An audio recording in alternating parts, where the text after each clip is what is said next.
Hey everybody, it's Eddie Joe on Crypto for GrowMyBag.tv. I hope you're having a good one. So let's take care of some housekeeping, as I would say. So somebody criticized me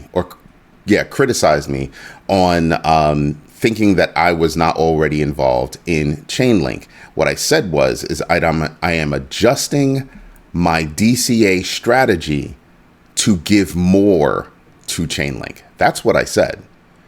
Which also says that Chainlink was already a part of my DCA strategy. Not that I actually have to, tell anybody what I'm doing, but it was a criticism and not a critique, because the statement was, well, you should have been involved in that, ages ago. Now you're just FOMOing in. Person wasn't listening, number one. Number two, even if I was FOMOing in at that moment, couldn't you have said it in a better way that would actually help me to grow my bag? That's the whole point of this community, is to help each other grow our bags, not criticize.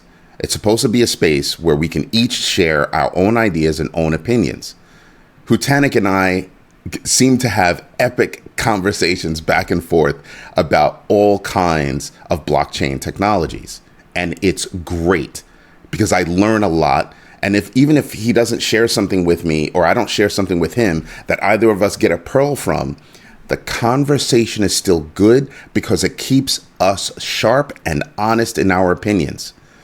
If you're going to say something, make it a critique. A critique is meant to help somebody, because what it'll say is, hey, I noticed this particular opportunity for improvement, and here's an idea for improvement, right? If you're going to tell me that I should have done something in the past, you're not really telling me something where I can improve. So let's take Chainlink. Chainlink is actually pretty high, and we'll go into the numbers later. However, even at this point, Chainlink is still a very good buy, in my humble opinion, which is why I'm buying more. The reason why is because it's not at its all-time high, and they've got a tremendous amount of runway to go onward and upward. Hence, make an adjustment to my DCA strategy that says, hey, if I believe in it that much, maybe I should up that percentage. And I'm probably not going to keep that percentage equal to Bitcoin for a long period of time. But for right now, I am. So see, that's what I mean by helping the community and helping each other to raise our boats, right? When one ship rises, all ships rise. So if I can share something with you that can help you do better, that's what I'm going to do. If I'm going to do something or say something that might hurt your feelings, I will apologize. And most importantly, I will try not to say it. So let's clean that up a little bit. We can do better. We can definitely do better. Anyway, what's going on today? Lawmakers are freaking out. Why are they freaking out? Because Biden vetoed FIT21. He said he was going to do it. There was no other choice that he actually had. Now, if I was on Biden's team, I would have said, as I said before, I would have said, hey, look, listen, I'm going to veto this bill because if you go back and fix that, then I will sign it. And that would have done two things. One, it would have had him stick to his word. Two, it would have sent a better message to a community of people that have a vote in the United States. So I'm hoping that gets cleaned up a bit. And I'm hoping that they actually revisit FIT21, because in its current state, yeah, that's dead in the water, right? Let's negotiate and get something out there and get something done. Because the same people that are criticizing crypto seemingly are also fighting against regulating crypto. So we kind of have to sit down and kind of figure out, well, what do we want to do, in a bipartisan way? What do we want to do? How do we want to do it? How does everything get done? Blah, blah, blah. And then make that happen. Probably one of the sticking points is that it takes a lot of power away from the SEC, which it should. So I think maybe we need to, get louder in our opinion and make it known to certain people that are already in office. Next up, Nomura Holdings. This is actually really, really interesting. Nomura is a big bank in Japan, and they're looking to start a few stablecoins backed by the yen and the US dollar, which tells me that they're not looking to do algorithmic stablecoins. Remember that. There's a big difference between, fiat backed or reserve backed stablecoins versus algorithmic stablecoins, right? And there is not a law, but there is a bill out there that says, hey, we're not standing with, algorithmic stablecoins. Stupid bill rather, but it happened. So we'll see if anything comes of that. But I think that's the wrong stance, because you're really just targeting Tether at that moment, and that's the biggest one in the world. So you're trying to force a space for non-algorithmic stablecoins. That space already exists. So what are you trying to do? What's next? Matter Labs had filed for, they created zkSync, right? But they filed for a patent or trademark on the name ZK. That to me is a problem. It was a problem when I first heard about it, and it's a problem now. It's no longer a problem because they pulled back from that. As well they should have. ZK, or zero knowledge, is a very well-known industry term. How the heck are you going to trademark that? That was rude and indignant. Yeah, go back to your corner. Make all kinds of amends and apologies, because that was a stupid move. Now, if you were gonna trademark zkSync, okay, cool. But you wanna trademark a phrase you probably didn't even create. I don't know about that. That was a really bad move. U.S. Senator Ted Cruz has invested in a Bitcoin miner, which makes him now a Bitcoin miner officially. And so I'm just wondering, is that a good thing? Right? He's a sitting senator. There are things that you're allowed to do, things you're not allowed to do. If you're a president, you're not allowed to do that. So I just wonder, what are you allowed to do? What are you not allowed to do? And maybe we need to make adjustments there, because the earning potential of that one move is going to be huge. And now you can see why, certain people are behind certain rules or certain bills and other people are not. I really do think that it's high time we remove the politics and get down to brass tacks. We sit down and we say, listen, this is how the technology works, because I really feel that a lot of these people need an education. So this is how the technology works. This is how it's affecting the financial institutions now. This is what we think is going to happen in the future. These are the guardrails we suggest. And so what do you bring to the table other than something like that? Nobody wants a finger wagged at them. The industry has been asking for a long time to work with politicians to get something done, and politicians have been sitting on their tails about it. And that's not a good thing. This is a burgeoning industry, and it's not going to be an industry for long. I know it sounds crazy. What I mean by that is crypto is going to, at some point, become ubiquitous. It will become a part of the fabric. In a lot of ways, it already has. But going forward, if you're looking at the future and crypto is a part of that future, you might want to get on top of that right now versus let me whine and cry about it and make poor decisions and not speak with people and not deal with people. That's Gary Gensler's way, Senator Warren's way. I'd like to see the greater body, no matter what side of the aisle you're on, the greater body sit down and take it seriously and not use it as, a cudgel to beat up somebody else. That's not the way it's supposed to work. It's not. What else is going on? I was going to talk about this yesterday, but I said, we have a whole bunch of other stuff we were going to touch on. So Linea Blockchain halted operations for about an hour. Why? Because Velocore got hacked for about $10 million. Velocore obviously is is a small DEX.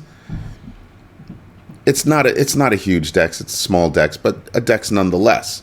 This is why I tell everybody, be careful about where you're doing business, who you're doing business with. And the reason why is because things like this happen. And now we've all got to scratch our heads and wonder, how is Velocore going to react? Do they have anything in reserves to make everybody whole? How is that going to work? And this plays right into something that Spen Cookie asked me. She was like, listen, I'm looking to get all of my assets, 100% of my assets off of exchanges. Tell me about a good wallet. Any wallet that'll get you off an exchange that you can control. So I'm looking more at a wallet that's on your computer or on your phone. The reason why is because I have no interest in a browser-based wallet in that kind of situation for what you're looking for. So using a MetaMask, using a backpack, using a Hashpack, using those different things, sometimes you must, right? But in other cases you don't. So look for a good hardware wallet. Look for, so I use tons of wallets like Coinomi, Ledger. I've got a Trezor on order. There are different wallets that you could be using. Coinbase wallet is still a wallet that I use. There are several different wallets that are out there. And look for wallets where you can add your own coins so that you can keep track of everything, right? If you're looking for a cold wallet, it's as cold as you make it. So like if you had your wallet on a phone that doesn't have cellular service, you have to connect to Wi-Fi, and you don't connect to Wi-Fi unless you're doing a transaction. There's your own version of a hardware wallet. Just keep it safe. Write down your keys, not your crypto. So have your keys someplace, because that actually gets you access to your various addresses. So pay attention to something like that, right? And do your research. And Spen Cookie, I know you do your research, so I'm not worried about you finding a final solution. I will say that there is no single wallet that will serve them all. That doesn't exist. It does not exist, because that would mean that that wallet would have to account for every single coin that is out there. And that's impossible for right now. Why? Because some of these coins are not traded any place where you can get to them or easily get to them. You have to go through a DEX or through this, through that, jump hoops, tap your head, rub your belly at the same time. There's all kinds of things that you have to do sometimes to actually reach some of these coins. Which also makes me stop and say, do I have any business trying to reach that coin if it's not on an exchange that I can get to, that I normally work with, right? So look at Velocore. What does it have versus what somebody else doesn't have? I remember a lot of these meme coins actually do get picked up by the smaller DEXs before they get picked up by major exchanges and major DEXs. And that's how they make their rounds, and that's how they grow their popularity. That's how they grow their noise around their coin, and that's how they make money. For me, I'm sitting back and I'm going, that might be a little too early for me. I'm looking for a place that I have this stack of coins, which wallets enable me to work with those coins. And I'll use a spreadsheet to actually track that, right? Like Waves used to be a popular coin. It just got delisted by Binance. There are two or three other ones. I think OMG is another one that got delisted. But that's what you want to pay attention to. Where can I work with these coins and keep track? Because things like delisting and listing happens almost every day. So we need to pay attention to that. Anyway, you know what we should do? We should get into the numbers.